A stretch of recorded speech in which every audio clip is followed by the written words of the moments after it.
राजस्थान के भरतपुर जिले के अगवाली क्षेत्र में सामने आई एक तस्वीर और ग्रामीणों की शिकायतें खनन गतिविधियों पर गंभीर सवाल खड़े कर रही है।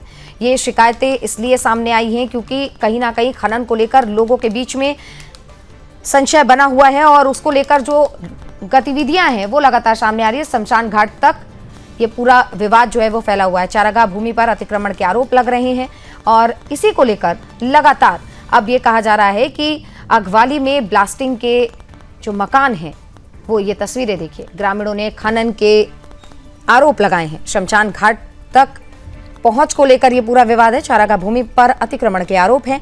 ग्रामीणों की शिकायतें खनन गतिविधियों पर लगातार प्रशासन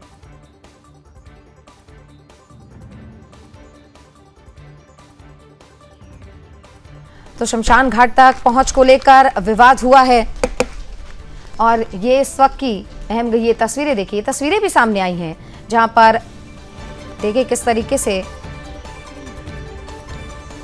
और पहाड़ों में हो रही ब्लास्टिंग के धमाके और आसपास के घरों में आती दरारें भी आपको तस्वीरों में नजर आएंगी। देखिए बारिश के मौसम में ये स्थिति ग्रामीण परिवारों के लिए चिंता का कारण बनी हुई है। ग्रामीणों का आरोप है कि लगातार हो रही ब्लास्टिंग से मकानों में कंपन महसूस होता है और कई घरों की दीवारों में दरारें दिखाई दे रही हैं। मामला सिर्फ घरों की सुरक्षा तक ही सीमित नहीं है, बल्कि ग्रामीणों ने खनन क्षेत्र के भीतर मौजूद शमशान घाट तक की पहुंच को लेकर भी सवाल उठा दिया है। उनका साफ कहना है कि खनन क्षेत्र के आगे चौकी और गेट लगाए गए हैं और शमशान घाट तक शव ले जाने के लिए भी गेट खुलवाने की स्थिति सामने आती है। ऐसे में अंतिम संस्कार जैसे आवश्यक कार्य के लिए भी रास्ते को लेकर सवाल उठना अपने आप में एक गंभीर विषय बन गया है।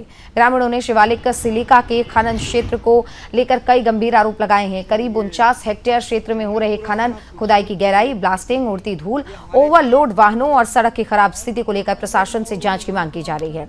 इसी के साथ चारागाह भूमि पर कथित कब्जा या अतिक्रमण के आरोप भी लगाए गए हैं। हालांकि इन आरोपों की वास्तविकता राजस्व रिकॉर्ड, सीमांकन और प्रशासनिक जांच के बाद ही स्पष्ट हो पाएगी।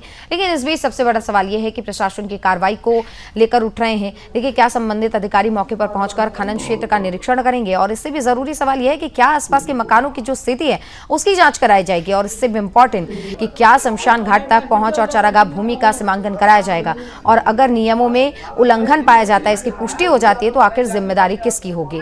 ग्रामीणों का साफ कहना है कि उन्होंने पहले भी अपनी समस्याएं प्रशासन के सामने पहुंचाई, लेकिन जितनी उनसे अपेक्षा की गई थी उस हिसाब से कार्रवाई नहीं की गई। अब ग्रामीणों ने तहसीलदार को ज्ञापन सौंपकर पूरे मामले की निष्पक्ष जांच की मांग कर दी है।